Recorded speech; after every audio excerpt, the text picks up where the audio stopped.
नमस्कार, कैसे हैं आप? फिक्र आपकी में एक बार फिर से आपका स्वागत है। मैं हूं आपके साथ निशान चतुर्वेदी। शुरुआत ब्रेकिंग न्यूज नंबर 1। संदेश खाली मुद्दे पर टीएमसी का बीजेपी के खिलाफ मोर्चा। टीएमसी ने शुभेंदु अधिकारी की चुनाव आयोग से शिकायत की। शुभेंदु के खिलाफ पुलिस से आपराधिक कार्रवाई शुरू करने की मांग की है। महिलाओं को पैसे देकर साजिश रचने और बंगाल को बदनाम करने का आरोप लगाया है। बड़ी खबर एक और आ रही है। हरियाणा के राज्यपाल को दुष्यंत चौटाला की चिट्ठी। जेजेपी की विधानसभा में बहुमत परीक्षण कराने की मांग। कांग्रेस ने राज्यपाल से मिलने का मांगा समय। आईएनएलडी की राज्यपाल से राष्ट्रपति शासन लगाने की मांग है। तीसरी बड़ी खबर, अरविंद केजरीवाल की गिरफ्तारी के खिलाफ याचिका पर ईडी का हलफनामा। सुप्रीम कोर्ट में दाखिल हलफनामे में कहा चुनाव प्रचार मौलिक अधिकार नहीं है। केजरीवाल की याचिका पर सुप्रीम कोर्ट में फैसला कल होगा। चौथी बड़ी खबर, चुनाव प्रचार के दौरान भड़काऊ भाषणों पर रोक की मांग है। सुप्रीम कोर्ट में जनहित याचिका दायर की गई है। भड़काऊ भाषणों पर रोक के लिए चुनाव आयोग को निर्देश देने की मांग। एक और बड़ी खबर, प्रधानमंत्री मोदी और कांग्रेस नेता राहुल गांधी को बहस का न्योता दिया गया है। लोकसभा चुनाव पर सार्वजनिक बहस के लिए न्योता। सुप्रीम कोर्ट के पूर्व जज मदन बी लोकुर और जस्टिस एपी शाह और पत्रकार एन राम ने लिखी चिट्ठी। बड़ी खबर, पराली जलाने वाले किसानों को अब एमएसपी नहीं मिलेगी। सूत्रों के हवाले से खबर, केंद्र ने राज्यों को किसानों पर कार्रवाई का निर्देश दिया। यह भी खबर आ रही है। इसी साल से लागू हो सकती है नई व्यवस्था। और बड़ी खबर, राष्ट्रपति भवन में पद्म पुरस्कार समारोह। 65 विशिष्ट व्यक्ति पद्म पुरस्कार से सम्मानित। इस साल कुल 132 हस्तियों को पद्म पुरस्कार। और एयर इंडिया एक्सप्रेस प्रबंधन और यूनियन के बीच जारी विवाद खत्म हो गया। सभी क्रू मेंबर्स काम पर लौटेंगे। क्रू मेंबर्स का निलंबन तत्काल प्रभाव से वापस। इस बीच तमिलनाडु में शिवाकाशी की पटाखा फैक्ट्री में धमाका हुआ है। ब्लास्ट में मरने वालों की संख्या 9 हो गई है। राष्ट्रपति द्रौपदी मुर्मू ने हादसे पर दुख व्यक्त किया है। इन सभी खबरों के साथ अब आपको बताते हैं कर्टन रेजर में आज कौन कौन सी खबरें हैं। सीधे देखिए फिक्र आपकी में। पहली फिक्र की जो बड़ी खबर आ रही है, किसानों ने, किसने कहा, करेक्ट करूंगा मैं, किसने कहा 15 सेकंड में ओवैसी गायब। किसने कहा पीएम मोदी औरंगजेब। चुनाव में हेट स्पीच से प्रचार क्यों। दूसरी खबर, केएल राहुल आईपीएल के मैच में क्यों हुए वायरल। टीम मालिक के बर्ताव को लेकर क्यों उठे सवाल। तीसरी खबर, क्या संदेश खाली में महिलाओं का यौन उत्पीड़न नहीं हुआ। 5 महिलाओं ने कैमरे पर आकर चौंकाने वाला सच कबूला। और चौथी खबर, पीओके में 11 मार्च को लॉन्ग मार्च, उससे पहले 1971 वाली चर्चा।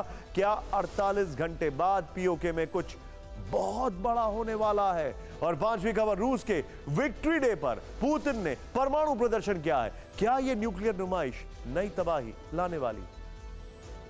लेकिन फिक्र आपकी में आज की सबसे बड़ी खबर और बड़ी चिंताजनक खबर है।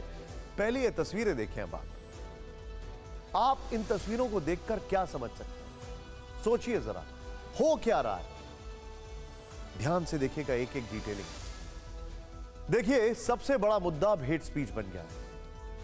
क्या नफरत भरे बोल चुनाव में जीत की गारंटी है। यह बहस का मुद्दा हो सकता है, लेकिन एक बात साफ है कि वोट पाने की खातिर चुनाव के दौरान हेट स्पीच खूब दी जा रही है, खुलकर दी जा रही है, जमकर दी जा रही है और बगैर किसी खौफ के दी जा रही है। 13 मई को चौथे चरण के लिए वोटिंग। 10 राज्यों, केंद्र शासित प्रदेशों की 96 सीटों पर वोट पड़ेंगे। लेकिन मतदान से ठीक पहले किन किन नेताओं ने भाषा की मर्यादा लांघी, सबसे पहले इनका परिचय कराते हैं। ध्यान से देखिए, यह है नवनीत राणा, महाराष्ट्र के अमरावती से बीजेपी उम्मीदवार। हमने हेट स्पीच की इस नई लिस्ट में इनका नाम सबसे ऊपर रखा है। यह है असदुद्दीन ओवैसी, तेलंगाना में हैदराबाद से एआईएमआईएम प्रत्याशी। इस लिस्ट में यह दूसरे नंबर पर है। तीसरे नंबर पर है फारूक अब्दुल्ला, नेशनल कॉन्फ्रेंस के नेता। इन दिनों ये जमकर हिंदू मुसलमान कर रहे हैं, फारूक अब्दुल्ला। और चौथे नंबर पर है संजय राउत, उद्धव ठाकरे के खास से पिसालार, जो प्रधानमंत्री के लिए बेधड़क अपशब्दों का इस्तेमाल कर रहे हैं। हम एक एक करके इनके बयान सुनाएंगे, समझाने की कोशिश करेंगे कि इन नेताओं की डिक्शनरी में जनता से जुड़े जरूरी मुद्दे क्यों गायब हो गए हैं। लेकिन शुरुआत हैदराबाद और हैदराबाद की जंग से करते हैं, जहां पर नवनीत राणा बीजेपी प्रत्याशी माधवी लता के लिए चुनाव प्रचार करने पहुंची थी। और इस दौरान उन्होंने 15 सेकंड वाला एक ऐसा बयान दिया जिसने भीषण गर्मी में राजनीतिक पारा और बढ़ा दिया है और बाकायदा वहां की प्रत्याशी को इस पर क्लैरिफिकेशन देना पड़ा।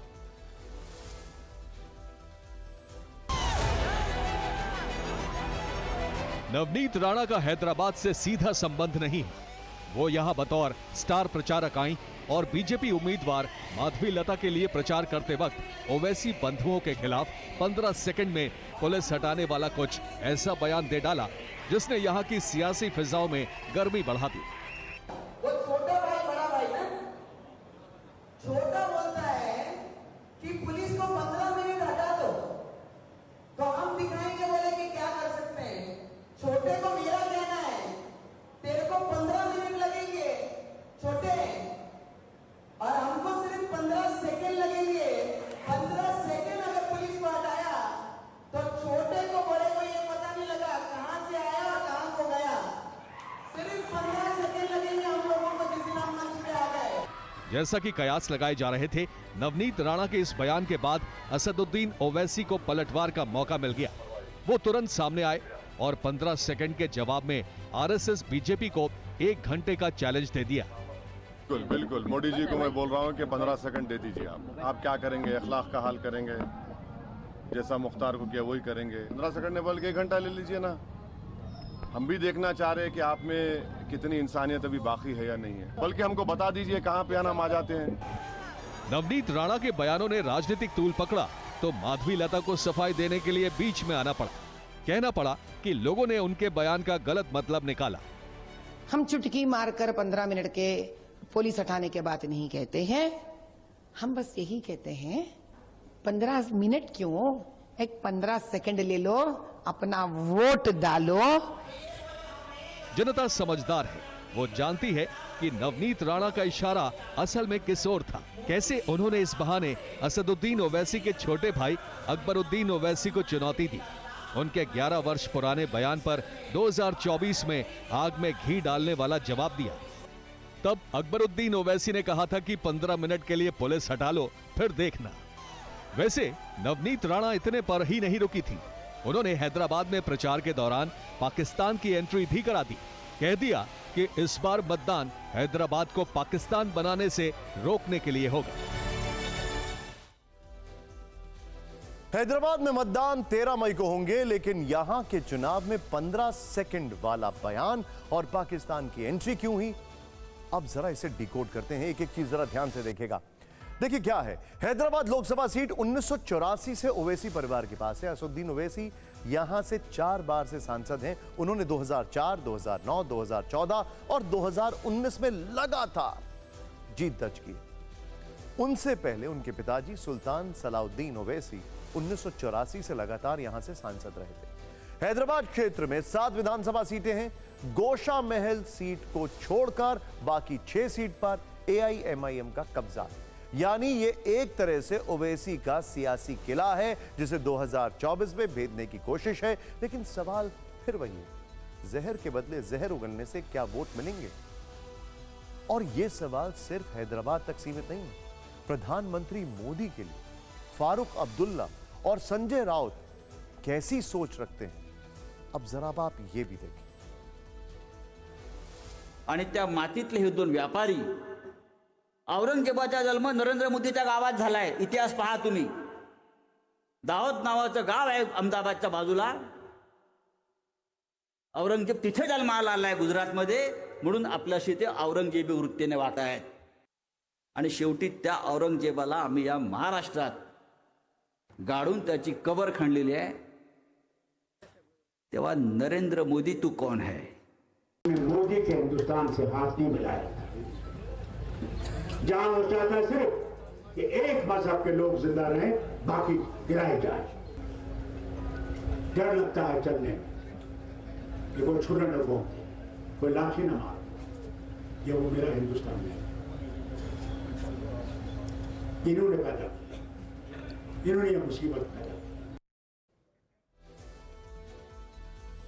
संसद से लेकर चुनावी रैलियों तक नेताओं की अमर्यादित भाषा पर सख्त कार्रवाई के नियम हैं।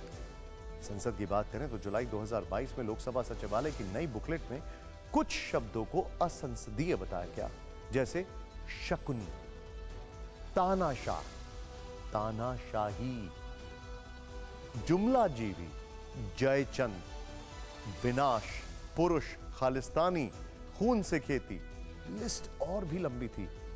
यानी अगर इन शब्दों का इस्तेमाल संसद में किया तो उसे सदन के रिकॉर्ड से हटा दिया जाएगा। 2020 में असंसदीय शब्द के इस्तेमाल की वजह से प्रधानमंत्री मोदी के भाषण से एक शब्द को राज्यसभा की कार्रवाई से हटा दिया गया। वहीं चुनाव के दौरान ऐसे अमर्यादित शब्दों पर एक्शन की बात करें तो लोकसभा चुनाव का आगाज होने से पहले ही चुनाव आयोग ने राजनीतिक दलों के नेताओं से भाषणों की मर्यादा बनाए रखने की अपील की थी, नैतिक मर्यादा का ध्यान रखे जाने की नसीहत दी थी, ऐसा ना करने पर कार्रवाई की चेतावनी दी थी। लेकिन यहां पर ना तो नेता आयोग की ऐसी कोई नसीहत मानने को तैयार है, ना ही उन्हें किसी के सार्वजनिक अपमान का कोई अफसोस है। और यही एक बहुत बड़ा